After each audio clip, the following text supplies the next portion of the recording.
현대신학이란 무엇이냐? 오늘은 현대신학의 사상적, 역사적 배경에 대해서 얘기하겠습니다. 현대신학이란 말장난이다. 왜? 사탄은 택서로부터 거짓말쟁이요. 말장난 가지고 하나님의 동산, 하나님의 백성, 하나님의 왕국을 다 파괴시킨 거예요. 창세기 3장에서 다 먹으라 하더니 빼딱하게 여기 N쪽으로 기울어지는 좌경이라고 하는 겁니다. 무슨 소리가 있어요? 좌경. 전부 성경에서는 오른쪽은 항상 하나님의 정의, 하나님의 의, 항상 공의, N쪽은 항상 하나님을 반역하는, 진리를 반역하는 가짜, 그래서 좌익. 그렇잖아요? 좌익, 좌경신학, 좌익이라고 그러잖아요? N쪽, 오른쪽. 그렇게 나올 때 창세기 3장에서부터 빼딱하게 다 먹으라 하더냐, 요 말장난으로부터 시작해서 말장난에 바이러스가 들어가니까, 사탄의 바이러스가 들어가니까 맞장구를 치고 하나님이 하지 않은 말씀까지 해서 이거 먹는 날에는 죽을까 하노라. 한 수도 얹었어. 그러니까 한 수도 얹어가지고 죽지 않는다. 그 다음에는 한 수 더 얹어가지고 너도 하나님과 같이 이렇게 발전되는 거예요. 거짓말을 발전시키는 이게 신학이야. 이게 현대신학이야. 현대신학은 철학이야. 철학이란 뭐냐? 말장난이에요. 철학이란 순전히 말장난입니다. 같은 낱말, 같은 어휘, 같은 용어를 어떻게 해석하느냐, 그 속에 무슨 알맹이를 집어넣어서 그 속에 DNA를 어떻게 바꿔가지고 어떻게 하느냐. 우리가 구원이라는 거 여러 가지 얘기해봤죠? 구원도 정말 성경이 말하는 하나님의 구원이 있고, 뉴에이지 구원이 있고, 사회복음주의 구원이 있고, 구원도 여러 가지 있다고 그래서 피가 있는 구원, 피가 없는 구원. 이게 사탄의 말장난이야. 이게 철학이야. 이게 신학이야. 그렇기 때문에 용어와 그 개념을 정확히 꿰뚫어보는 통찰력이 없으면은 그냥 다 넘어가는 거야. 그러니까 만물의 마지막에 가까웠으니까 뭐로 정신을 차리고 깨어서 근신하며 기도하라고 그랬어. 정신 바짝 차리지 않고는 살아남을 수가 없어. 그런 의미에서 현대신학 이거를 확실하게 해서 4년 동안 우리가 배운 도라노 신학을 전부 총정리가 되지 않으면은 눈뜬 소경이요, 눈 감고 아우는 그림에 똑바로는 안 되고 동서남 것도 몰라. 그러니까 현대신학 이번 우리 신학교 강의하는 거는 정말 정신 바짝 차려서 모든 것을 총정리하는 마지막 입시생들이 마지막 총정리하는 그런 각오와 정신 자세를 가지고 두 번 두고 세 번 두고 이 교재가 굉장히 어려운 거예요. 왜? 철학이기 때문에 현대신학 강의를 나처럼 이렇게 딱 그냥 간결하게 평신도들 알 수 있도록 이렇게 쉽고 간결하게 정리한 강의는 없어. 왜? 철학이니까 너무 말이 힘들고 복잡하고 그래서 사람들을 다 헷갈리게 만들어서 미치게 만드는 거야. 현대신학 강의를 너희들 들으면 무슨 소리인지 한마디도 못 알아. 철학이니까. 현대신학은 철학이야. 이 철학에 뭐가 붙느냐? 철학에다가 사회주의. 사회주의는 뭐야? 공산주의 아니야? 사회주의는 뭐야? 이 땅에 from man to man, by man, for man, in man, 이 땅에 살기 좋은 유토피아를 만든다. 사회주의야. 현대신학은 사회주의야. 그걸 우리는 묶어서 뭐라고 그래? 사회복음주의. 사회복음주의는 어떤 특별한 학파주의 주장을 말하는 게 아니야. 이게 전부 다 현대신학은 몽땅 다 사회복음주의야. 여기서 복음자 빼면 뭐가 돼? 그러니까 이것만 가지고는 교회에서 할 말이 없어지니까 복음이라는 걸 여기다 탈을 쓴 거야. 그러니까 현대신학은 철학 플러스 사회주의 플러스 복음이라는 가면을 쓴 거야. 이게 한마디로 딱 정리할 수 있는 현대신학의 정의입니다. 이해됐어요? 그러니까 철학이기 때문에 이해하기가 너무 어려워요. 영어 하나조차도 이해하기 어려워. 표현도 이해하기 어려워. 말은 한국말인데 뭔 말인지 꼭 뭐 애국어 듣는 것 같이 몰라. 사회주의는 완전 이념 아니야. 이념 사상이야. 이거는 사상이니까는 이거는 우리가 들어도 그 사상의 실체를, 공산주의의 실체를 사회주의의 실체를 모르고서는 들어야, 이게 뭐냐, 사회주의라는 게 뭐냐 한마디면 윤리야. 도덕이야, 좋은 얘기야. 사회주의는 정말 좋은 얘기야. 지금 한국은 이제 문재인은 완전히 사회주의로, 미보다 저 한국의 노인들이, 노인들 저소득자, 노인들 나가서 봉사하고 하는 거 있잖아. 그걸 막 배로 하루에 뭐 3만원, 하루에 뭐 만원씩 주동을 뭐 3만원, 4만원씩 막 올려주고, 이 대학생들 저 반장학금, 정부에서 반장학금을 줘서 반독자금 내게 한대. 이게 프롤레타리아 혁명이야. 이게 사회주의 하는 거야. 그래 밑바닥에서 뻥 가는 거야, 전부 다. 잘해주거든. 복지하고 잘해주거든. 저희들이 골로 가는지, 산으로 가는지, 들로 가는지, 지옥으로 가는지, 어디로 가는지는 모르고, 우선 그렇게 해주니까 다 해가지고서 지금, 뭐니 모르고 정신 못 차리고 있는 거야. 이게 사탄의 속임수야. 먹는 날에는 너희도 하나님 되고, 이거 다 내 거 된다. 그리고 현대신학은 말장난이고, 철학, 사회주의, 여기다가 복음의 탈을 쓴 거예요. 이게 한마디로 말하면은 현대신학입니다. 이게 어디서 나오느냐? 현대신학의 뿌리는, 그러면 칠판에 잡아서 지우고 쓰겠어요. 현대신학의 뿌리는 뭐라 먹지 말아요. 이 전에 우리가 한다면은 이 원론을 먼저 해야죠. 현대신학의 시스템은 이 원론이야. 아니, 모든 신학의 시스템은 이 원론이야. 왜? 먹지 말라, 먹으라. 여기서부터 시작되는 거야. 모든 인간의 역사와 신학과 세상 사상 할 것 전부 다 먹지 말라, 먹으라. 이 원론으로 가고 있어.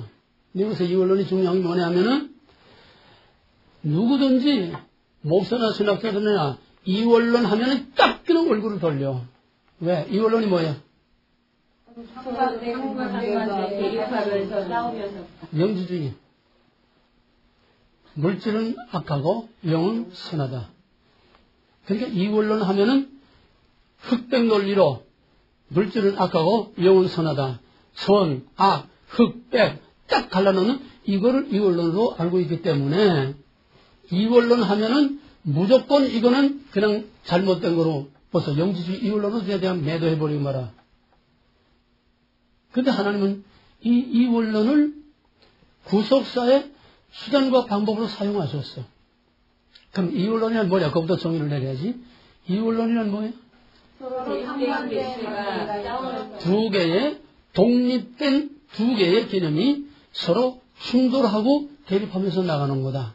영과 유, 현상계, 자연, 물질계와 영계, 이것이 서로 충돌하면서 나가는 거예요. 이 원론이다. 독립적인 두 개의 개념이야. 독립적인 두 개의 개념이 서로 충돌하는 거야. 그러면은 영지주의 이 원론은 육체와 영이라고 하는 독립된 두 개의 개체가 서로 충돌한다고 그렇게 말을 하고 있어. 그럼 그것도 엄밀히 말해서 이 원론이 될 수가 없어. 육체와 영은 서로 독립돼서 서로 충돌할 수가 없어. 왜? 영과 육이 갈라지게 되면은 인간이 아니야. 그죠? 창세기 인간관 했지? 창세기 인간관은 뭐예요? 영지주의 인간관은 영과 육이 완전히 대립관계에서 서로 원수야, 앙숙이야. 영지주의 구원은 뭐예요? 영이 육으로부터 탈출해 나가는 거에 영지주의 구원이지, 왼수야. 같이 될 수가 없어. 그러면은 성경이 말하는 구원은 뭐예요? 아니, 구원이 아니고 창세기 인간관은 뭐예요? 영지주의 인간관은 영과 육이 서로 대립되는 이원론이고, 창세기 인간관은 뭐냐고? 대나장과 이마고지. 그와 다른 주제. 지금 영지주의 얘기하고 있잖아. 이원론 얘기하고 있잖아. 창세기 인간관은 영혼과 육체가 분리될 수 없는 전 인격체를 인간으로 보는 거야. 그런 의미에서 성경은 이원론이 될 수 없다는 거야. 떨어지면 죽는 거야. 인간이 아니야. 죽은 거를 인간으로 보지 않아. 영혼과 육신은 떨어질 것으로 보지 않아. 왜? 육체를 만들어 놓고, 물질로 육체를 만들어 놓고, 하나님의 생기를 불어넣어서 그 루아흐, 영을 불어넣어서 영혼과 육체가 하나 될 때에 living soul, 네페시 하야, 산 영이 됐다고. 그게 인간이야. 이해가 되었어요? 영혼과 육체가 하나 된 살아 움직이는 인격체를 인간이라고 보는 거지, 서로 같이 있을 수 없는 것이 억지로 같이 붙어 있는 이걸 이원론을 보는 거니까, 영지주의 이원론은 절대로 성경에 발붙일 수 없어. 그런 의미에서 이원론은 성경의 이원론이 아니라는 거야. 인간관에서. 그런데 하나님께서는 그 다음에 이원론은 서로 독립된 두 개의 개념이 서로 충돌하며 나가는 거다.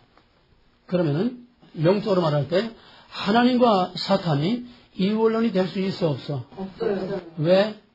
사탄도 하나님의 사탄은 하나님의 피조물이기 때문에 다 하나님 안에 있기 때문에 하나님과 독립된 대립된 존재로 하나님과 대립할 수가 없어. 그러니까 누구를 공경해서? 인간을 공경해서, 하나님의 백성을 공경해서. 여기서부터 시작되는 거야. 하나님의 백성을 공경해서. 그러니까 누가 누구가 원수가 돼? 사탄과 하나님의 백성과 사탄이 원수가 되는 거야. 왜? 인간이 사탄에게 항복을 하고 다 갖다 바쳤으니까 하나님하고 사탄은 게임이 될 수가 없어. 하나님은 초월하신 창조주이시니까 이원론이 될 수가 없어. 그런 의미에서 성경은 창세기 인간관에서 성경은 이원론일 수가 없고, 또 하나님의 주권에 있어서 성경은 이원론일 수가 없어. 정리됐어요? 그런데 하나님은 창조의 첫날부터 이원론적인 방법을 사용하셨어. 왜냐?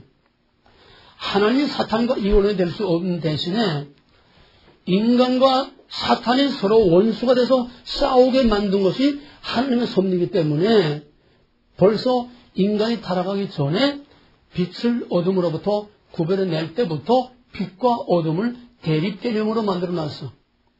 낮과 밤을 공존하게 하셨어. 공존. 여기서 이원론이 시작되는 거야. 하나님의 이원론이 아니야.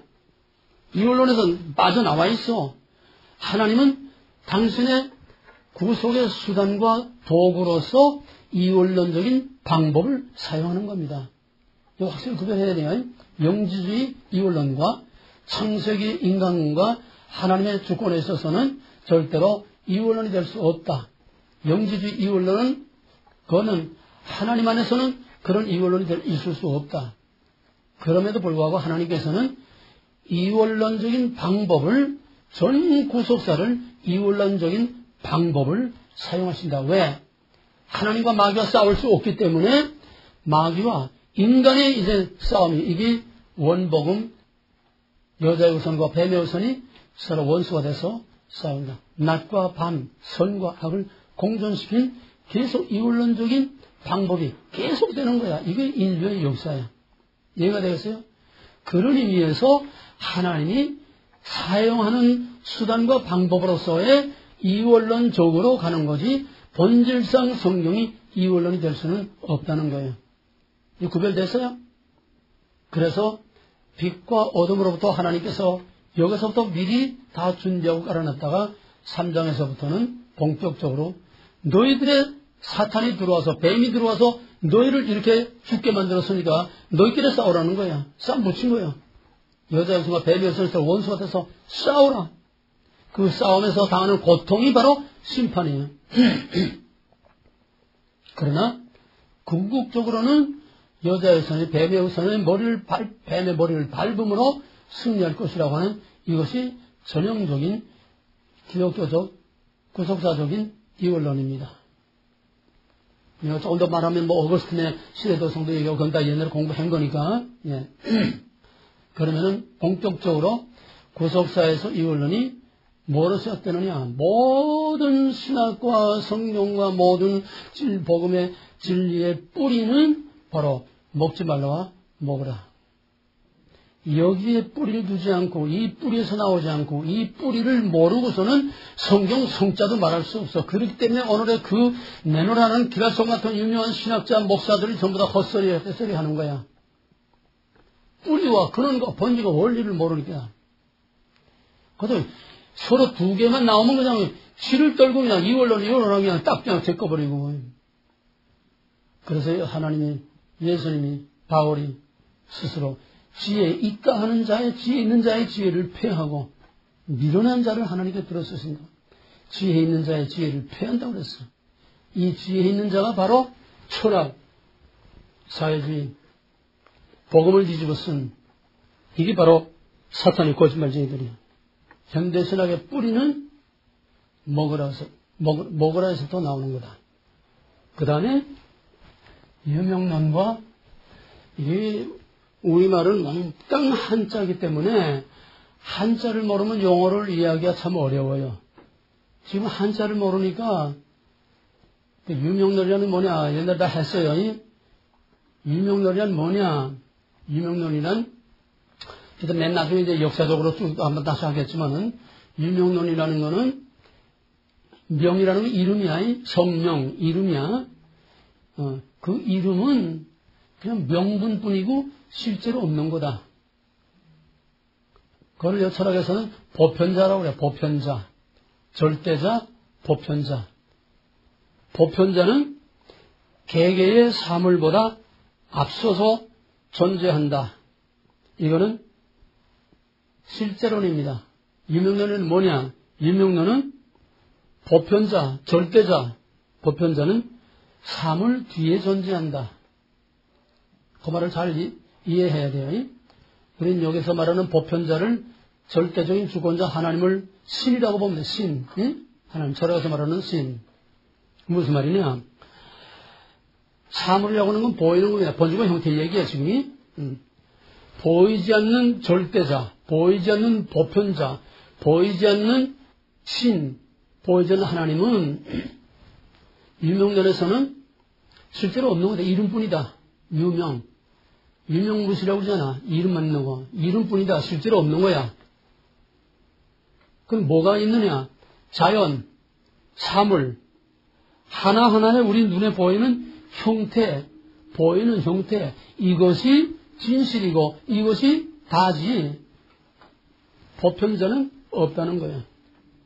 그럼 뭐냐? 눈에 보이는 걸 통해서 보이지 않는 것이 있다고 생각한다는 거야. 이게 유명론이에요. 유명론은 뭐라고? 자연만 있고 보이는 형태. 유명론이라는 거는 보이는 것뿐이지 보이지 않는 거는 이름뿐이고 명분만 가진 거지 실제로 있는 게 아니라는 거야. 그걸 신으로 옮기면 절대적인 신, 보편자라고 하는 절대적인 존재는 없어. 있는 것을 통해서 그렇게 있다고 생각하는 거야. 이게 유명론입니다. 먼저 이해가 되겠어요? 그러면 좀 더 알길 수 있게 로만 캐더릭은 본질상 유명론입니다. 유명한 철학이 나오기 전부터 로만 캐더릭은 초대교회 이후부터 로만 캐더릭이라는 게 이제 덩치가 커지면서부터 교황권이 서면서부터 교황권을 자꾸 강화하기 위해서 자연스럽게 유명론이 캐더릭의 기본 신학이 된 겁니다. 그건 뭔 소리야? 천국은 없어. 뭔 소리인지 알겠어요? 천국은 없어. 눈에 보이는 로만 캐더릭에 의해서 교황에 의해서 다스려지는 팍스 로마나 신성 로마 제국 때 전성기에 이것이 바로 천국이라는 거야. 팍스 로마나 그게 천국이야. 보이는 거 이게 천국이지 보이지 않는 천국은 이거를 통해서 그냥 상상으로 생각만 하는 거지 명분만 있는 거지 실제로 있는 게 아니라는 거야. 그러면 하나님 누가 하나님이야? 보이는 교황이 하나님이지 보이지 않는 교황은 보이지 않는 하나님은 없어. 볼 수 없는 하나님을 우리는 보이는 교황을 통해서 볼 수 없는 하나님을 보는 거다. 그러므로 교황은 지상의 그리스도요 지상의 하나님이야. 절대자야. 이것이 캐톨릭의 전통적인 신학적 바탕이요 철학의 바탕이었습니다. 이해가 되겠어요? 그러면은 실제로는 뭐냐? 실제로는 반대로 보이는 것은 이건 가짜다. 형태가 있기 전에 보편자, 절대자, 신이 먼저부터 있었다. 보편자, 신의 선제. 태초에 하나님이 천지를 창조하셨다고 하는 하나님이 언제부터 있었어? 태초에 하나님이 천지를 창조하셨으면 하나님 언제부터 있었어? 창조, 형태, 만물, 자연. 눈에 보이는 게 있기 전부터 보편자, 절대자는 이미 있었다는 거야. 실제로 존재했다는 거야. 이명년처럼 가상으로 생각해서 명분만 있는 게 아니라 눈에 보이는 거 있기 전에 보이지 않는 보편자, 절대자, 창조자, 하나님이 있었다는 거야. 이게 실제론입니다. 여기서 하나님의 창조와 하나님의 주권이 나오는 거고, 여기서 계시라는 게 여기 나오는 겁니다. 그러므로 이명론은 뭐냐? 이명론은 아래에서 위에, 만면 보면 인면, 인간이 눈에 보이는 것을 통해서 보이지 않는 신을 이렇게 명분상 갖고 있는 거지. 즉 해석된 신이야. 인간에 의해서 해석된 신. 실제로 있는 게 아니야. 그 대신 실제로는 초월하신 창조, 절대적인 보편자가 창조 이전에 보이는 만물 이전에 있었기 때문에 만물이 from God, 만물이 그에게서 나왔기 때문에 여기서 계시라는 게 있게 되는 겁니다. 아래에서 위냐, 위에서 아래냐, 절대 신으로부터 from God이냐, 아니면 인간으로부터 from man이냐, 이 차이가 유명론과 실제론의 차이예요. 확실히 구별되고 정리돼요? 이 현대사람은 한마디 한마디를 씹듯이 음식을 씹듯이나 하나 씹으면서 나가야지. 경치를 그냥 분위기를 그냥 넘어가면 아무것도 몰라. 지나가면 몰라. 하나하나 씹고 씹으면서 징검다리 밟듯이 밟고 나가야 돼요. 그러니까 한 번 들어서는 안 되고 듣고 보고 생각하고 자기 나름대로 이걸 개념을 딱딱 정립을 시켜놓고 나가야 돼. 공부를 안 하고 안 돼. 그래서 유명론과 실제론. 그럼 여기서 나오는 게 뭐냐? 인간에 의해서, 인간의 주체야. 인간에 의해서 모든 것이 해석되기 때문에 여기는 인본주의. 그러니까 여기서는 자유지론. 전부 다 한 명으로 통하는 거야. 인본주의, 자유지론. 왜? 모든 것이 인간의 주체고 from man이니까 구원도 인간에게서 나와. 인간의 행위로 나와. 인간의 행위로 능히 선을 행할 수 있고 구원을 얻을 수 있어. 그러니까 로만 캐톨릭은 유명론이고, 로만 캐톨릭은 인본주의고, 로만 캐톨릭은 사회주의고, 로만 캐톨릭은 사회복음주의일 수밖에 없어. 그러니까 한국에서 과거 옛날에 데모하게 되면 전부 어디로 가? 명동 성당으로 가지 않아. 그들 다 삐고 해주지 않아. 다 똑같은 한 통속이야. 오늘 이걸 딱 정리하게 되면 한 그림으로 눈에 딱 보여. 전체가 한 그림으로 눈에 보여. 실체가 보여. 왜? 다 한 통속이니까. 이래든 저렇든 갈래가 어떻든 회원이 어떻든 주의 주장이 어떤 결국은 하나야. 그걸 알면 돼. 그러면은 절반적으로 우리가 여쭈고, 그러면 유명론 다음에 자유주의론이 나와요. 이건 이제 역사적으로 내가 다시 또 정리할 겁니다. 지금은 사상과 신학적인 배경만 얘기하는 거니까. 자유주의라는 건 뭐냐? 간단히 말해서 자유. 이 자유란 뭐냐? 무엇으로부터 자유냐 이거야. 자유란 그냥 있는 게 아니잖아. 무엇으로부터 서로 비교가 돼야 자유가 있잖아. 자유가 아니기 때문에 자유가 있는 거지. 그렇잖아? 무엇으로부터 자유냐? 자유주의라는 거는 보편자, 절대적인, 즉 신으로부터 엑소더스 한다는 게 탈신, 신의 권위, 신의 절대적인 권위, 이것으로부터 탈출한다는 거야. 먹어라. 먹지 말라. 절대적인 신의 권위, 주권, 권위, 그거 가지고 제재를 해. 억압을 해. 그러니까 거기서 탈출해 나가라는 거야. 이게 자유주의야. 먹으라가 자유주의야. 자유주의의 뿌리는 먹어라야. 이해가 돼요? 신으로부터의 탈출, 이게 자유주의야. 신으로부터의 자유. 그러니까 완전히 무신론이 되는 거지. 그러나 이게 다 유명론 같은 계통이기 때문에 인간은 본질상 신의존적인 존재로 만들어져 있고, 또 신학이라는 게 진짜 빼놓게 되면, 하나님 빼놓게 되면 신학이 될 수 없어. 교회에서 할 말이 없어져.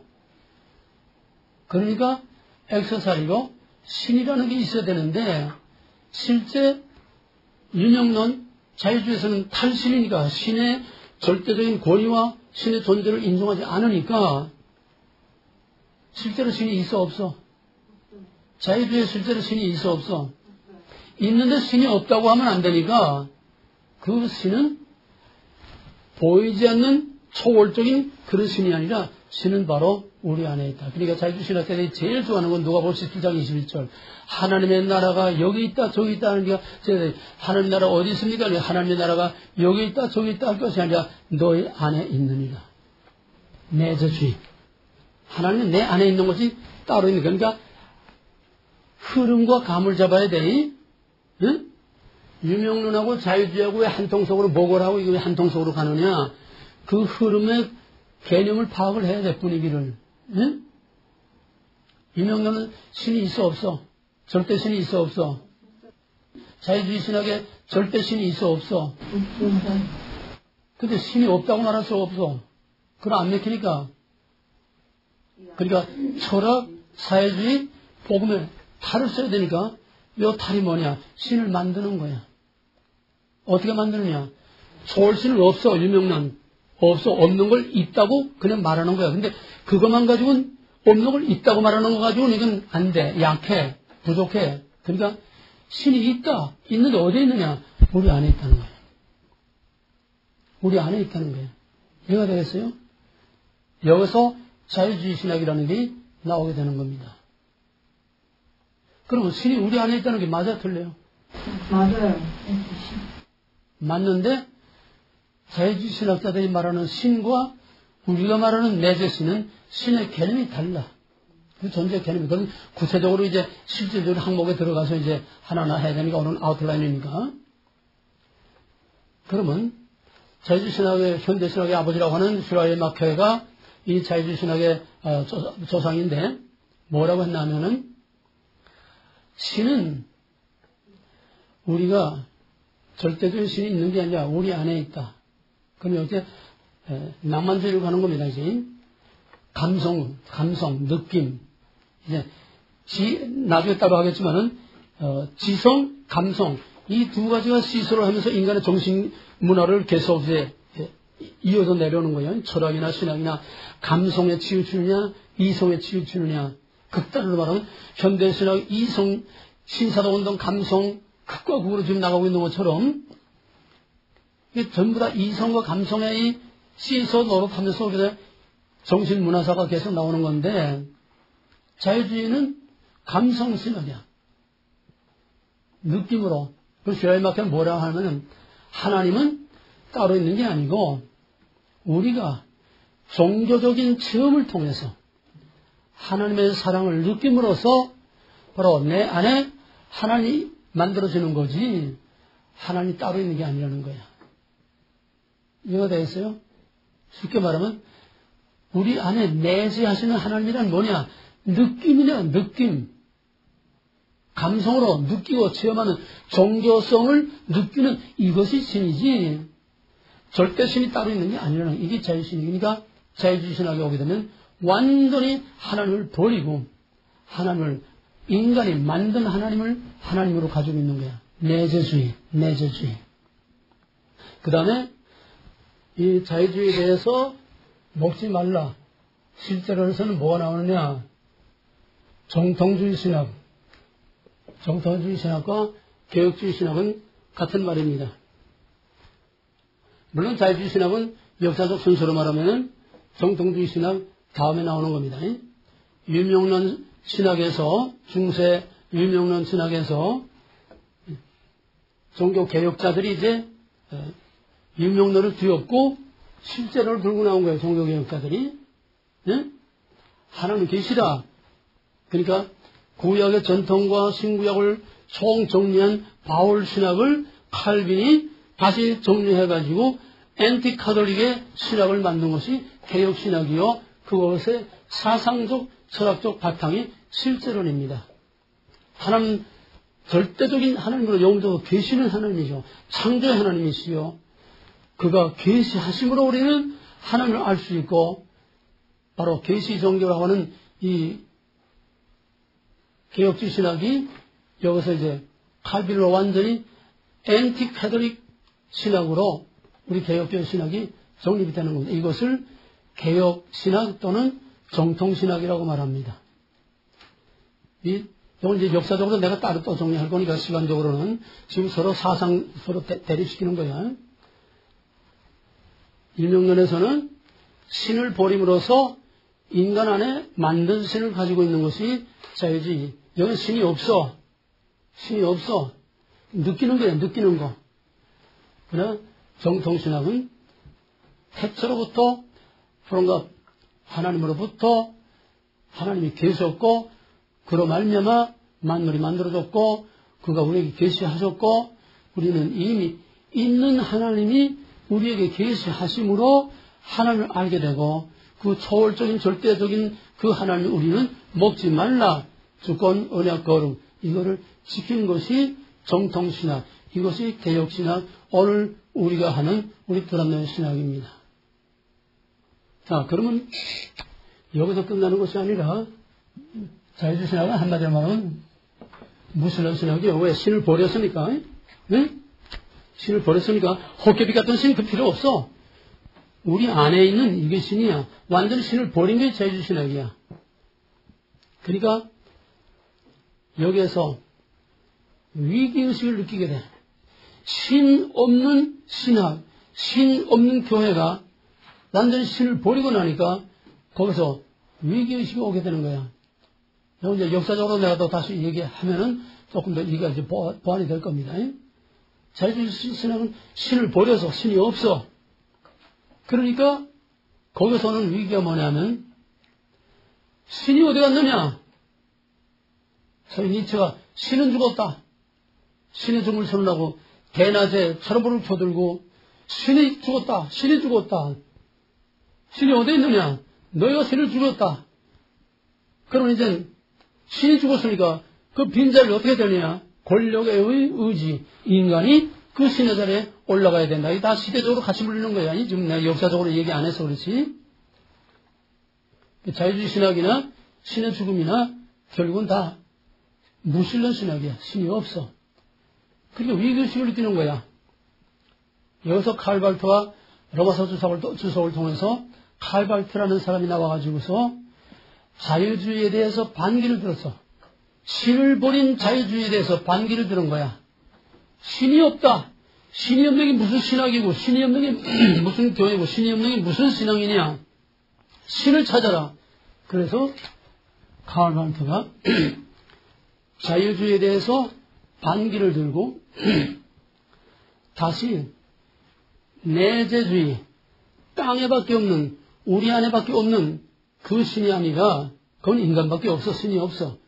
그러니까 다시 초월신을 찾자. 초월자를 찾자.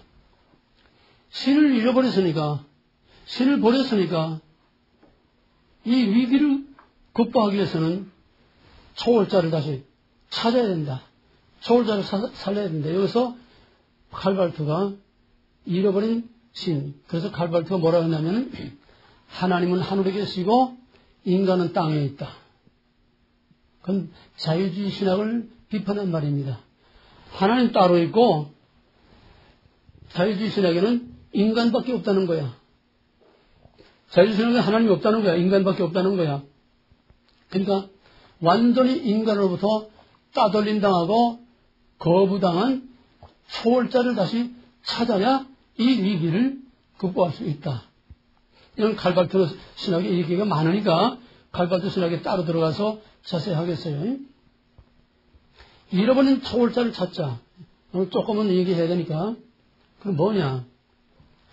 자유주의는 완전히 인본주의고 완전히 무신론입니다.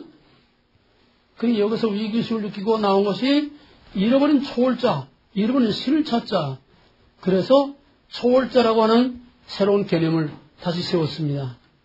그래 이거는 여기 아까 내절에서 말했지만 from God 위로부터 내려진 주어진 계시가 아니고 칼발트가 생각에서 만들어낸 초월자예요. 이해가 되겠어요? 창세전부터 선지하시는 절대적인 그 창조의 하나님이 아니고 인간에 의해서 해석된, 그러니까 이쪽은 전부 다 해석된 하나님이야. 인간에 의해서 해석된 초월자. 그 초월자를 만들어 놓고 그 초월자와 이 땅에 실질적으로 우리가 살고 있는 우리의 삶과 어떤 관계가 있느냐. 초월자가 초월자로만 머물러 있으면 안 돼. 그러니까 그 초월자, 볼 수 없는 초월자가 일단 초월자가 있다는 것을 세워놓고 가설을 세워놓고 그 초월자가 어떻게 우리가 알 수 있느냐. 그 초월자가 여기 실제로는 위로부터 아래로에 이 내재론하고 조금 잘못하면 헷갈리기가 쉬워요. 위로부터 내려주는, 알려주는 하나님의 계시. 칼발트는 초월자가 있다는 걸 먼저 만들어 놓고 그 초월자가 우리가 초월자를 어떻게 아느냐, 알 수 없는 초월자를 어떻게 알 수 있느냐, 보이지 않는 초월자를 어떻게 알 수 있느냐, 나타난 것을 통해서 알 수 있다는 거예요. 영화서 1장 19절 20절에 있는 것처럼 만물을 통해서 하나님의 신성과 능력을 알 수 있다는 거랑 비슷한 얘기인데 헷갈리면 안 돼. 보이는 것을 통해서 보이지 않는 초월자를 알아야 된다. 유명론.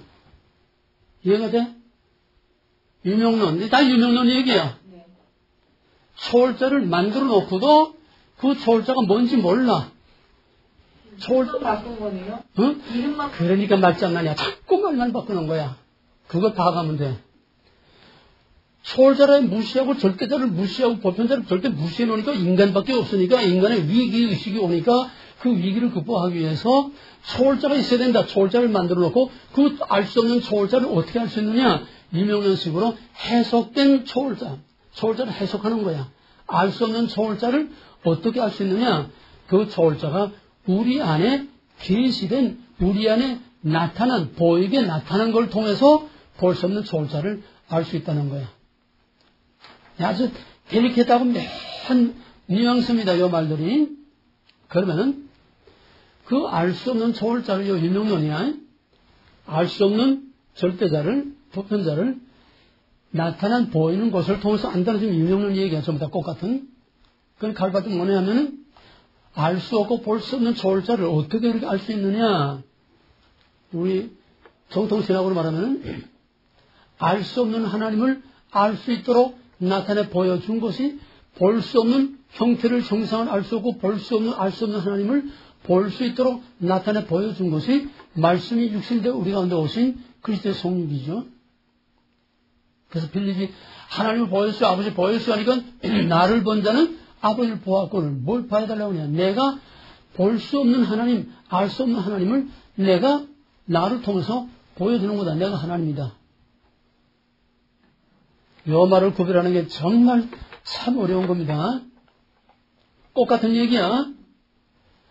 볼 수 없고 알 수 없는 하나님을 말씀이 육신이 되고 우리 가운데 나타나서 예수 그리스도의 그 사람된 모양을 그의 삶을 통해서 볼 수 없는 하나님을 이건 우리가 믿고 있는 정통신학이죠. 칼과 똑같은 얘기 하는 거야. 알 수 없는 초월자를 어떻게 알 수 있느냐. 알 수 있는 초월자가 그리스도를 통해서 자신을 나타내므로 계시함으로 우리는 그리스도를 통해서 초월자라고 할 수 있어요. 여기까지 같아. 말이 같아. 똑같아. 근데 뭐가 다르냐. 고담도 다른 거야. 알 수 없는 하나님을 나타난 형태, 나타난 그리스도를 통해서 예수를 통해서 알 수 없는 초월자, 알 수 없는 하나님을 여기까지는 같다는 거야. 그 다음에 계시된 하나님, 그리스도를 통해서 계시된 하나님을 여기서 갈라지는 거야. 예수는 신성, 인성이 결합된 기독론, 양성결합. 기독론 양성결합이 뭐예요? 신성, 인정. 구별되되 양성. 그건 삼일체는 예수의 신성, 인성 결합이 뭐예요? 어떻게 돼? 동일본질 비분리 신성, 인성, 양성 결합이 어떻게 되느냐?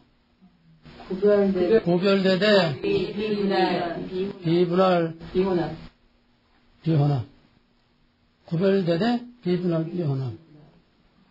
근데 갈바트가 말하는 볼 수 없는 초월자가 그리스도를 통해서 알 수 있도록 나타낸 그게 그리스도인데 여기까지는 같아. 근데 뭐가 다르냐? 볼 수 없는 하나님이 그리스도를 통해서 나타난 그 하나님은 그리스도의 우리가 말하는 신성, 인성의 인격으로서의 그 그리스도가 아니라 그리스도를 통해서 나타난 사랑이라는 거예요. 그런데 초월자가, 볼 수 없는 초월자가 그리스도를 통해서 볼 수 없는 초월자를 그리스도를 통해서 우리에게 알게 하셨는데 우리에게 알도록 나타난 그 초월자, 그가 누구냐? 사랑이라는 거야. 교환을 뜻하는 거예요? 그리스도는 인격체야. 지정의를 가진 인간과 신성이 결합된 완전한 신성, 인성 결합된 인격체야. 사랑이 인격이 아니야. 아니에요. 사랑은 인격이 아니야. 이게 다른 거야. 이해가 됐어요? 알 수 없는 초월신을 알 수 있도록 그리스도를 통해서 예수 안에 계시다셨는데 예수를 통해서 나타났었는데 이건 신성, 인성 결합으로서의 예수 그리스도 자신의 양성 결합된 완전한 그리스도가 아니라 그를 통해서 나타난 사랑이 바로 하나님이라는 거예요. 사랑이 하나님이야. 여기서 모든 유명한 자유주의신하고 인본주의신하고는 전부 다 윤리야. 그러므로 그 사랑을 실천하고 그 사랑을 체험함으로써 우리는 구원을 얻는 것이고 하나님을 알게 되는 것이다. 사랑. 그게 윤리신학이 되는 거야. 인본주의신학이 되는 거야. 우리가 믿는 그 인격체로서의 신성, 인성 결합된 완전한 그리스도 예수가 아니라 우리의 구속자로서의 그 예수가 아니라 그리스도를 통해서 나타난 사랑이 바로 볼 수 없는 하나님을 볼 수 있게 나타난 바로 하나님이라는 거예요. 갈바트 말하는 초월신은 사랑이야. 이 사랑을 실천함으로써 우리는 구원을 얻는 것이고 그러면은 이 사랑을 어떻게 실천하느냐? 이 사랑을 실천하도록 도와주는 것이 성령인데 이 갈바트도 삼일체를 들고 나옵니다. 자기 삼일체를 들고 나오는데 삼일체를 믿는다는 거예요. 근데 그가 말하는 삼일체는 초월, 성부, 성자, 성령 세 인격체가 아니라 삼일체란 삼일정의 동일본질의 세 인격, 세 인격의 관계는 구별되되 비분리, 비혼합, 비분리. 이게 삼일체의 성부, 성자, 성령의 관계인데 갈바트도 삼일체를 주장하고 있어요. 자기 삼일체를 믿는다는 거예요. 왜? 초월신, 성부, 그리스도, 성자, 그 다음에 성령. 그 성령은 뭐 하는 거냐? 성령은 사랑을 실천하도록 도와주는 영향력이야. 영향력. 감성, 감동, 영향력이지. 성부, 성자, 성령은 다 각각 퍼스널리티, 인격체입니다. 하나님은 인격신입니다. 성부 하나님도 지정의 갖고 계신 인격신이세요. 성자도 성지정의를 가진 인격신이십니다. 성령도 헛개비 그게 아니야. 성령도 지정의를 가지고 결단하고 느끼고 생각하고 똑같은 지정의를 가지는 성령도 똑같은 인격체. 그러므로 성부, 성자, 성령은 다 구별되되 각기의 독립성과 각기의 특징을 갖고 있는 퍼스널리티야. 인격체야. 이게 인격신을 믿는 우리가 삼일체 하나님은 인격신입니다. 예수 인격신이에요. 성령 인격신이에요. 근데 여기서 말하는 것은 성령이 인격신이 아니고 사랑을 실천하도록 사람의 마음을 감화 감동시키는 이런 영향력이라는 거예요. 신사도 운동에서도 성령을 이런 영향력으로 이렇게 해석하는 지금 이런 이단들이 신사도 운동에 지금 같이 섞여 있어요. 그러므로 엄밀한 의미에서 칼발트의 삼위일체는 삼위일체가 없습니다. 그럼 뭐요? 다시 말하면 성부, 성령이 그리스도 안에서 하나가 되는 거예요. 성부와 성령이 그리스도 안에서 하나가 되는 거예요. 그럼 삼위일체에서 이게 뭐지? 이런 걸 뭐라고 그러지? 양태론이에요. 그리스도가 성부고 그리스도가 성령이고 그리스도 안에서 성부와 성령이 혼합, 믹스돼서 흡수돼서 그리스도 안에서 성부가 그리스도 안에 있고 성령이 그리스도 안에 있고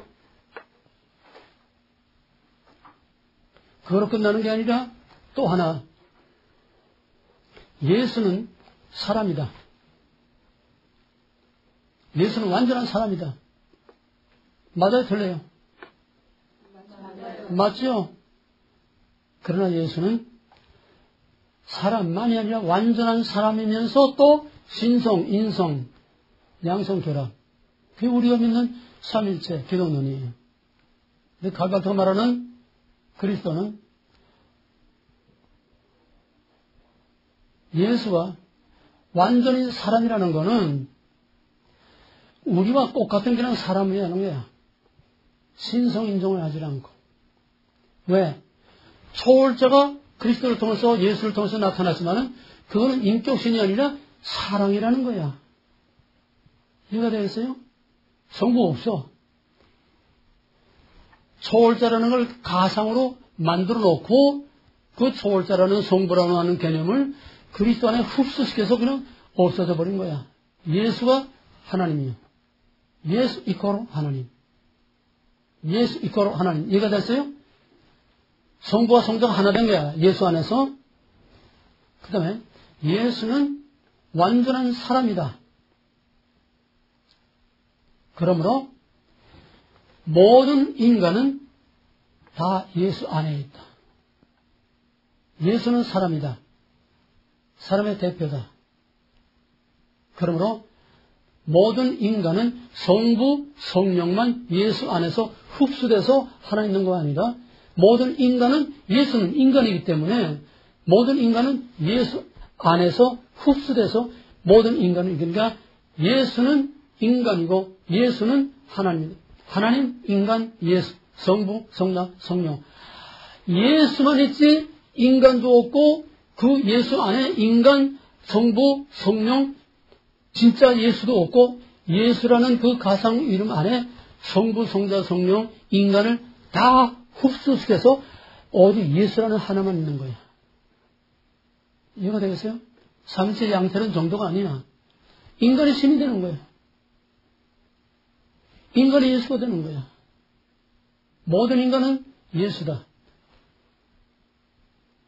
하나님은 예수다. 예수 안에 다 있는 거야. 삼일체가 없어.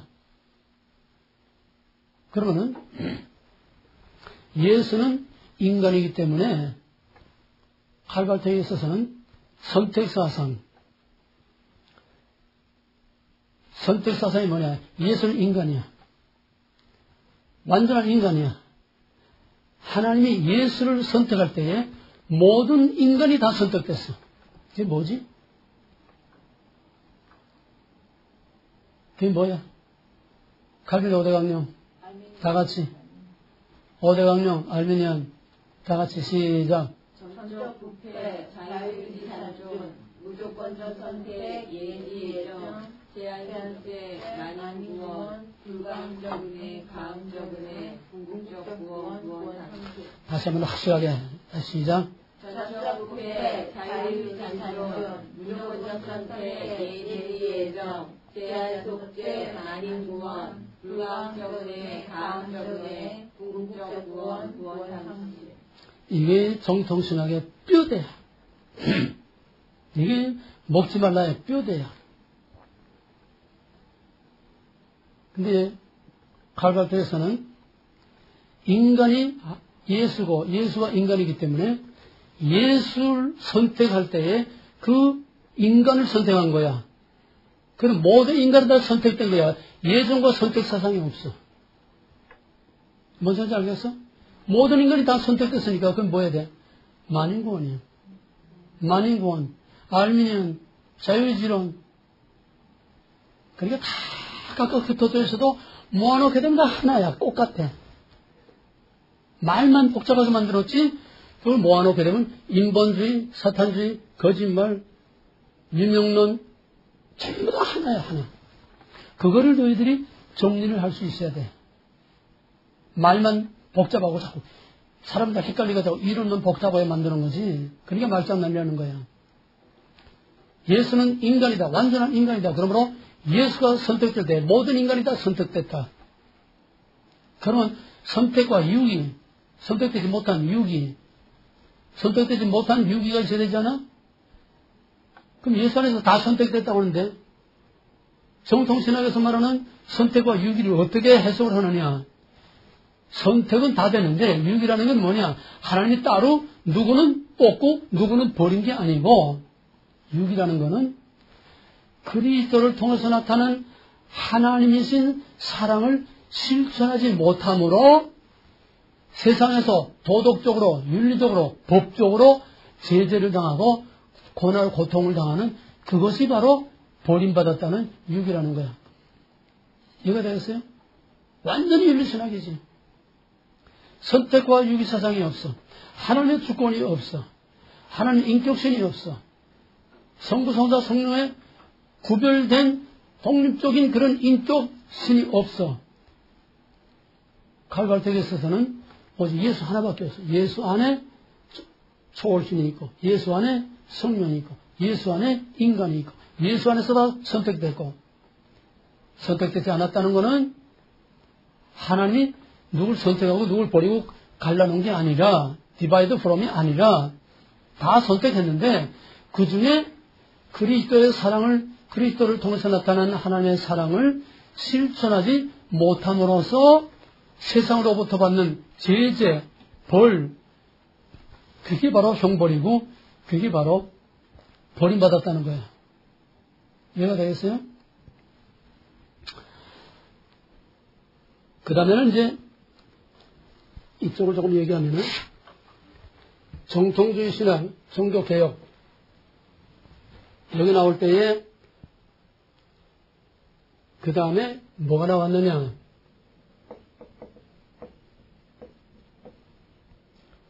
종교개혁이 짧은 16세기 종교개혁가 지나고 나서 이제 칼빈이 모든 교리를 다 이제 정리했는데,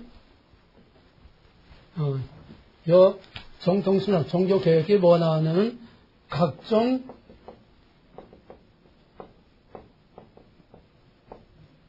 신앙고백이 써 나왔습니다. 너희들은 안 주는데, 다음에 이거 줄 거예요, 이제. 이게 벨지 신앙고백, 또 하이델베르크 요리문답, 그 다음에 도토 신조, 그 다음에 우리 개혁신학의 총정리, 웨스트민스터 신앙고백, 이 4개의 신앙고백서가 종교개혁자들에 의해서 나왔습니다. 17세기에. 그 교리적으로 완전히 정리가 된 거예요. 교리적으로 완전히 정리되니까 이 교리가 점점 삶과 떨어지는 교리주의가 되면서 이것이 경직되면서 실제 삶에 영향력을 주지 못하고 교리주의화해서 경직돼 버리니까 거기서 신앙의 생명력이 잃게 되는 거야. 생명력을 잃게 돼. 그러면 이 신앙고백서나 교리라는 게 뭐야? 지식이야, 지. 아까 그랬지? 감성과 이성이 서로하고 교차하면서 역사를 엮어나간다고 그랬지?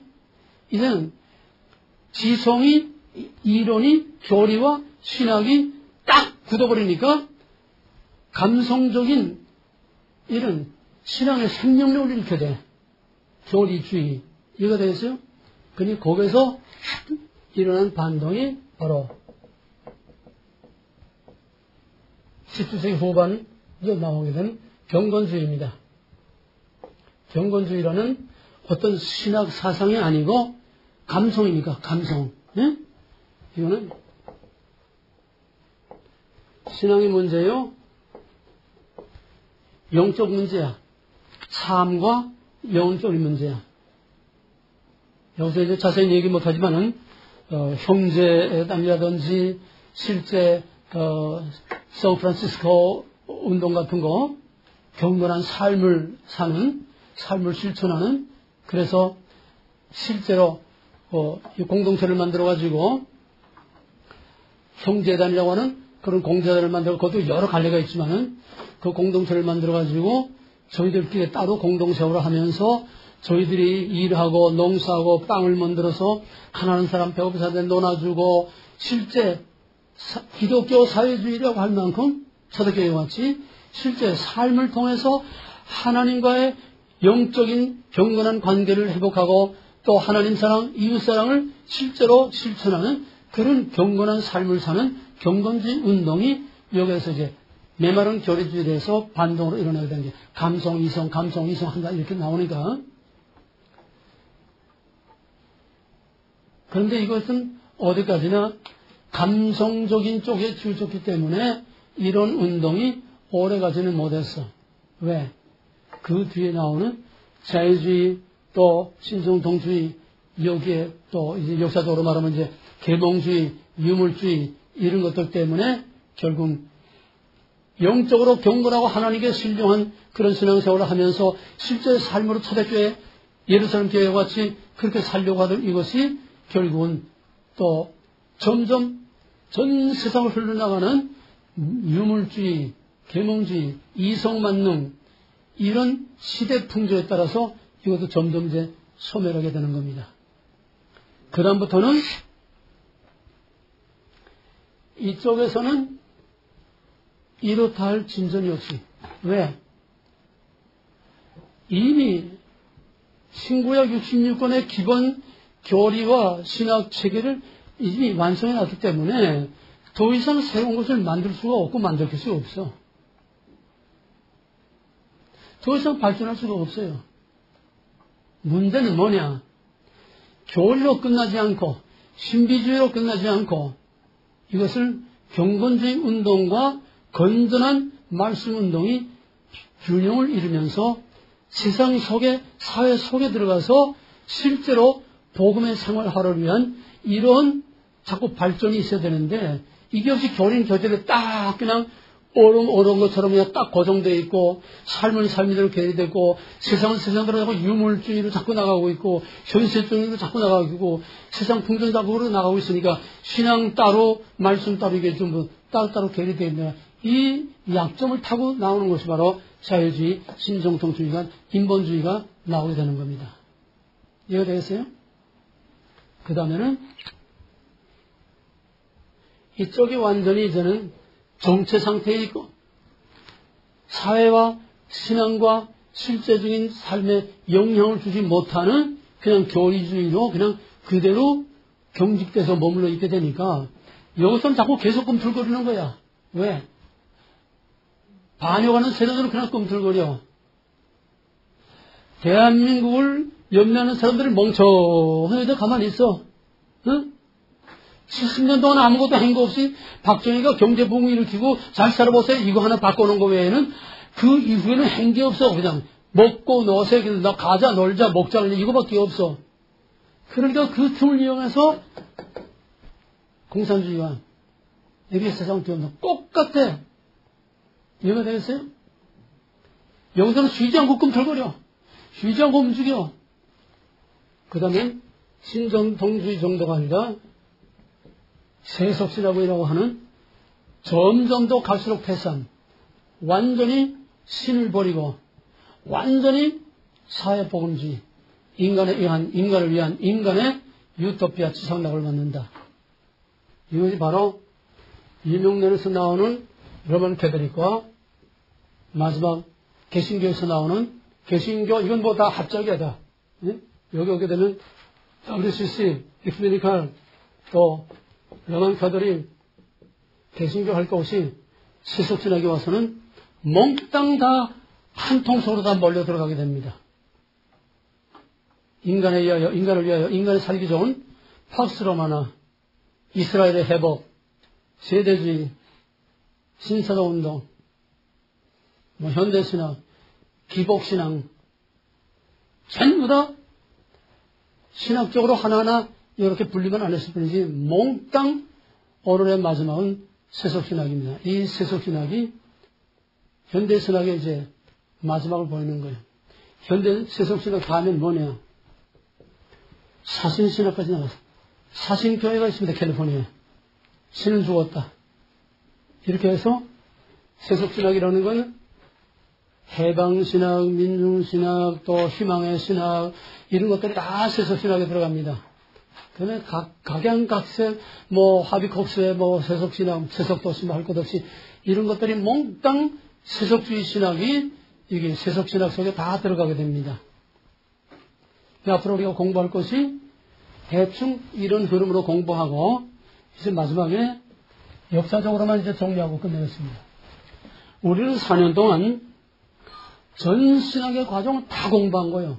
현대신학도 그냥 창세기에서 벌써 현대신학으로부터 창세기에서 모든 걸 다 배웠어요.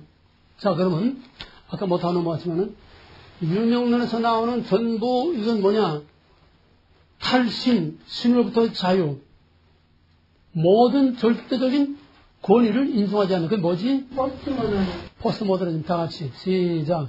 절대적 권위, 가치, 규범, 기준, 구별을 없애는 것. 그렇게 되면 뭐가 돼?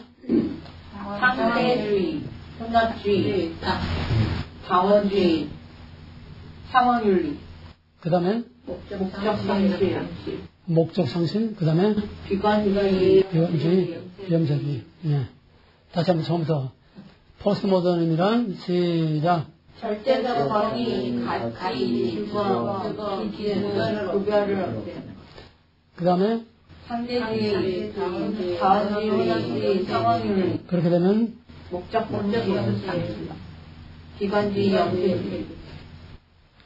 모고라는 전부 포스트모더니즘이에요. 자유주의신학이란 포스트모더니즘, 현대신학이란 포스트모더니즘, 세속신학이란 포스트모더니즘, 신청동주의 포스트모더니즘, N쪽은 몽땅 포스트모더니즘, 모고라, 신의 절대적인 권위, 절대적인 가치, 이걸 다 거부하고 바꿔놓는 거.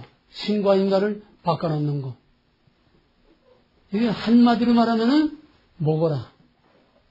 모든 현대신학, 자유주의신학은 태초에 모고라로부터 시작되는 하나님을 반역하는 사탄주의, 인본주의.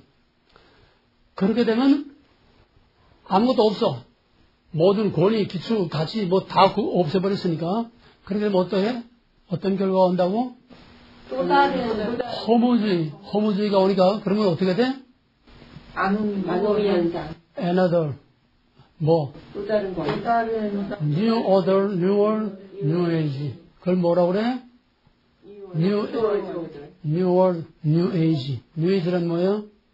모든 경제적 구별을 없앤 하나. 세속신학, 현대신학 다 모든 경제 신의 권위를 부정하고 결과적으로는 모든 걸 다 섞어서 하나 만드는 그 섞어서 하나 만드는 데는 실제로는 정통신학, 창세기로부터의 모든 신학 다 섞어서 하나 만드는 게 저희끼리 하나 만드는 게 아니야. 혼합주의. 그러니까 현대신학이라는 거는 바로 신을 버림으로 시작되는 뭐거라? 탈신, exodus from God, 신으로부터의 탈출, 신에 대한 반항, 여기서 나오는 인본주의, 사탄주의, 모든 권위를, 가치를 거부하고 결국은 뭐냐? 다 섞어서 하나 만드는 뇌지 신학이다. 현대 신학이라는 건 뇌지 신학이에요. 현대 신학이라는 건 포스트모더니즘이죠. 포스트모더니즘 뇌지 모르고는 아무것도 말할 수가 없고 정통주의란 뭐냐? 칼빈 5대 강령, 자유주의 현대 신학이란 뭐냐? 알미니안. 자, 그러면 이 뿌리가 다 우리가 공부한 거니까 간단히 정리하고 말겠어요. 모고라로부터 시작해서 그 다음에는 구약에서는 주로 우상 문제로 나옵니다. 우상과 하나님. 예. 그 다음에 유대 사회에 서게 되면은 바로 유대인과 예수. 유대했어요? 유대인과 예수. 포스트모더니즘 신의 권위를 부정하고, 그 다음에 초대교회에 오게 되면은 펠라기우스와 어거스틴의 펠라기우스의 자유주론과 어거스틴의 요 전에 율법주의와 행위론이냐 믿음이론이냐, 율법주의와 바울의 신학, 바울 신학의 은총론이 어거스틴의 은총론이 되고, 그 다음에 율법주의가 자유주론 펠라기우스 이게 되는 거고, 그 다음에 이제 중세로 들어오면서 로만 캐톨릭이 유명론으로 완전 인본주의 신학이 되는 거고, 그 다음에 종교 개혁자들이 아까 말한 대로 정통신학, 바울 신학을 다시 회복해서 재건하는 정통신학이 이제 종교 개혁자들이 세워지죠. 자, 근데 역사적 흐름을 보게 되면 어떻게 되느냐? 역사적 흐름을 보게 되면은 로만 캐톨릭은 유명론으로 오다가 십자군 전쟁 때에 와서 그거 하나만, 그 중세 천리는 암흑색이라고 그러잖아? 아무것도 알지도 못하고 알아서도 안 되고 알려고 해서도 안 되고 그냥 까막눈 만들어 놓고, 왜? 교황권이 절대적인 신의 권위를 가지고 로만 캐톨릭이 지상에 나타난 천국으로 만들기 때문에 거긴 뭐 찍소리도 못해. 그런 절대적인 권위와 왕국을 누리는 암흑세계에다가 십자군 전쟁으로 인해서 일단 여러 번 얘기했어요.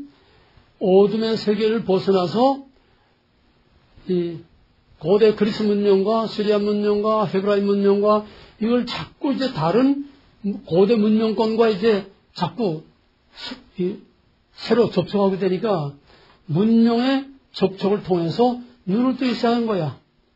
고대 휘랍의 찬란한 문화와 또 사도들이 세운 초대교회의 이 말씀의 신학과 또 그 문헌들과 이런 새로운 문물들을 다 접하고 보니까 우물 안에 깨굴처럼 교황청에서 교황의 권위만이 이게 하나님 말씀인 이거 딱 고정됐던 사람들이 세상에 대해서 눈을 뜨기 시작했어. 여기서 눈을 뜨기 시작한 것이 바로 십자군 전쟁을 통해서 눈을 뜨라서 이게 각성이야. 그걸 휴머니즘 운동이 싹을 틔우기 시작합니다. 휴먼, 인간의 재발견, 자연의 재발견, 고전 옛날 사도들의 그 시대의 문화의 재발견. 그 휴머니즘 운동이라는 것은 각성운동이야. 각성운동. 깨우치는 거야. 깨닫는 거야. 눈을 뜨는 거야. 이 휴머니즘 운동이 일어나면서 여기서부터 로만 캐톨릭에 이제 위험이 오게 되는 겁니다. 왜? 이거 다음은 이거 하나밖에 몰라야 되고 알아서도 안 되고 알려고 해서도 안 되는데 여기서 자연에 대한 인간에 대한 또 찬란한 고대의 문화에 대한 사도들의 신앙에 대한 많은 문헌들과 그 문화에 접촉하고 눈을 뜨게 되니까 이게 아니지 않느냐. 여기서 일어난 각성운동이 바로 휴머니즘 운동입니다. 이때 11세기에 안셀무스라는 사람이 나와서 이게 휴머니즘 운동의 시작이라고 볼 수가 있어요. 실제로는 로만 캐톨릭 유명론을 깨고 반기를 둔 겁니다. 사상적인 반기를 둔 거예요. 사상적인 개혁. 그러니까 엄밀히 말하면 종교개혁이란 사상적으로 말하면 실제론과 유명론의 싸움이야. 유명론에 대한 실제론의 반기를 들고 일어난 것이 종교개혁의 발단이 되는 겁니다. 이해가 되겠어요? 근데 이것을 나중에 14세기에 와서 윌리엄 오캄이라는 나온 사람들이 실제론의 반기를 두고 캐톨릭 신학을 정립을 했어요. 유명론, 실제론을 들고 나오니까 그전에는 뭐 유명론이고 뭐고 이게 뭐 구체적인 이론적인 체계가 없이 그냥 무조건적인 교황 절대, 로만 캐톨릭 절대 이거로 이제 돼 있었는데 거기에 실제론의 반기를 들고 나오니까 여기서 유명론과 실제론에 대한 유명론을 반기다하다. 실제로는 뭐냐, 아까 유명론 실제론 얘기, 그 얘기 다시 돌아가는데, 유명론이라는 거는, 실제론이라는 거는, 나는, 다시 말해서, 알기 위해서 믿느냐, 믿기 위해서 아느냐. 이게 안셀메가 던진 물음이에요. 알기 위해서 믿느냐, 믿기 위해서 아느냐. 여기 유명론과 실제론 얘기야. 알 수 없는 하나님을 알기 위해서 믿느냐, 이건 아래서 위로 가는 거예요, 위에서 아래로 가는 거예요. 알 수 없는 하나님을 알기 위해서 믿는다. 아래서 위로 가는 거야, 위에서 아래로 가는 거야? 아래서 위로 가는 게 뭐야, 그러면? 유명론이야. 그러면은, 믿기 위해서 안다. 믿기 위해서 안다. 그럼 위에서 아래로 오는 거야, 아래서 위로 가는 거야? 뭐가 먼저 있어? 믿음의 대상이 먼저 있잖아. 이게 아래서 위냐, 위에서 아래냐, 믿기 위해서 아느냐, 알기 위해서 믿느냐. 이게 실제로는 논쟁이야, 이게. 그러다가 이제 이것이 휴메니즘 운동이 종교적, 신학적으로는 종교개혁으로 일어났고, 세속적으로는 자연에 대해서 눈을 뜨면서 자연과학이 발달하게 된 게, 휴메니즘 운동이 한쪽은 세속적인 갈래로, 한쪽은 종교적인 갈래로 갈라져서 각기의 개혁운동을 일으키게 되는데, 바로 신학적인 신앙의 운동으로 나간 것이 바로 종교개혁으로 나오게 되었고, 세속적으로 자연의 발견과 함께 과학이 발달하고 인간의 이성과 지식이 발달하고 이쪽으로 나간 것이 바로 세속적인 자연과학의 운동으로 나온 거다.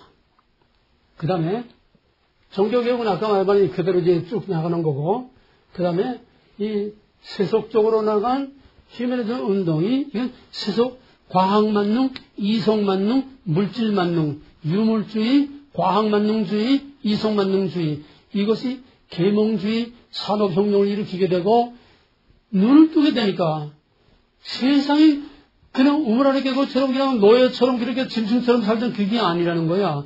인간이 얼마든지 잘 살 수 있고 얼마든지 낙원을 만들 수 있다는 거야. 그러니까 여기서 나온 소위 계몽주의 시대에 오게 되면은 완전히 낙관주의가 됩니다. 아까 말한 자유주의 신학, 현대신학은 다 낙관주의예요. 인간을 위하여 인간의 살기 좋은 세상을 만들 수 있다는 낙관주의입니다. 그러나 성경은 비관주의예요. 창조 자체는 다 선하게 만들었지만은 전부 인본주의대, 인간에 의해서 지상 낙원을 만들 수 있다는 낙관주의이기 때문에 모든 현대신학, 자유신학, 인본주의 신학, 윤리신학은 전부 다 종말이 희망대 낙관에서 이게 희망의 신학이야. 낙관적인 그런 것이 바로 자유주의 신학, 현대신학입니다. 기독교는 뭐냐?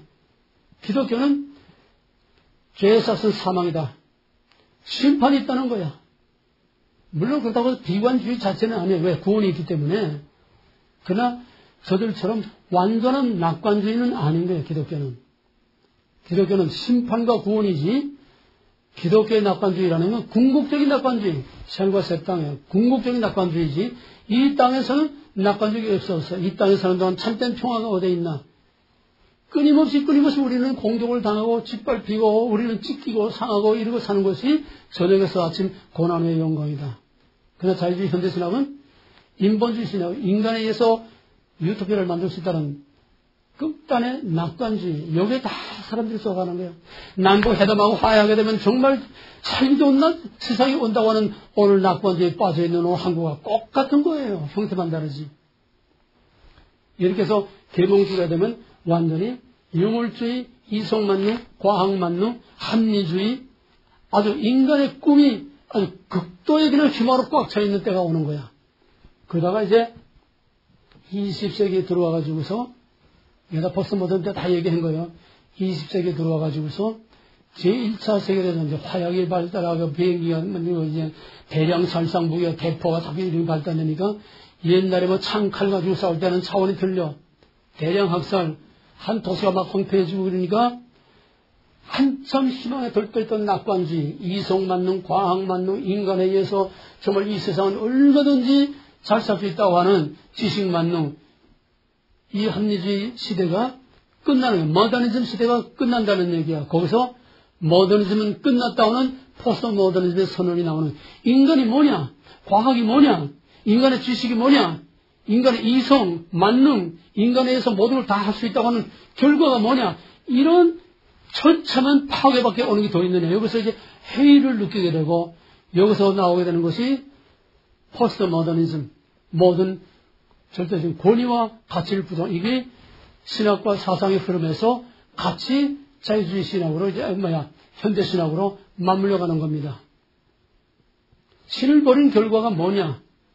인간 만능을 주장했던 낙관주의가 뭐냐? 결과가 결국 인간의 비극밖에 더 있느냐? 게다가 2차 대전에서 원자폭탄 한 방에 30만 명이나 순식간에 사라져버리니까 인간의 과학, 인간의 지식, 이게 과연 유토피아를 이 땅에 만들 수 있느냐? 여기에 대한 회의가 나오게 되는 거야. 허무주의, 니힐리즘. 그러니까 거기서 나오는 이제는 지성이 아니라 감성이 우위를 차지하는 시대가 되는 거야. 이거 됐어요? 과학 만능, 이성 만능, 지식 만능, 이것이 이제 무너지니까 포스트 모더니즘이 지나가고 이제는 인간의 유토피아 같은 꿈, 낙관주의가 지금 다 무너지니까 그다음에는 다시 감성주의로 치우쳐 나가게 되는 것이 뉴에이지 시대로 넘어가는 겁니다. 이 뉴에이지가 섞어서 하나라고 이것이 신학적으로 다 섞어버리는 그래 이런 흐름 속에서 사상적인 흐름 속에서 현대신학과 오늘의 문화가 이렇게 온다는 그러니까 아까 말했듯이 모든 사경신학들은 다 인본주의고 낙관주의고 또 감성주의, 뉴에이지, 포스트모던 뉴에이지. 결국 마지막은 다 뉴에이지야. 뉴에이지라는 거는 거기 나름대로 다 교리가 있지만은 뉴에이지라는 거는 감성, 느낌, 그냥 이미지로 받아들이는 거지 이게 복잡한 신학이 아니야. 인간에 의해서 다 섞어서 힘을 합하는 살기 좋은 세상을 만들다고 하는 낙관주의의 극치가 뉴에이지, 팍스 이스라엘, 팍스 로마나. 거기 이제 WCC라든지 이런 것들이 다 이제 에큐메니컬들이 다 가세하게 되는 거죠. 그러니까 큰 흐름으로 말하면은 먹지 말라고 먹어라. 유명론과 실제론. 하나님의 절대주권과 인간의 절대적 인본주의. 감성과 이성이 같이 맞물리면서 이것이 계속 서로 대립하고 나오는 이 마지막이 바로 오늘 모든 것이 다 한 통속으로 그냥 다 뒤섞어버리고만은 뉴에이지 신학이다. 현대 신학이란 포스트모던 신학이고 먹으라의 신학이고 뉴에이지 신학이고 무신론 신학이요 인본주의 신학이요 하나님을 반역하는 사탄의 신학이요 말장난으로 사람을 미혹하는 그래 다 한 통속으로 지옥으로 끌고 들어가는 뉴에이지 신학이다. 역사의 흐름과 신학적인 이 흐름을 오늘 대충 정리했으니까 여러분들이 좀 머리 싸매고 좀 골쳐봐도 좀 정리를 하세요. 다음에는 이제 각 항목으로 들어가겠습니다. 자유주의 신학이란 뭐며 정통주의 신학이란 뭐며 각 항목으로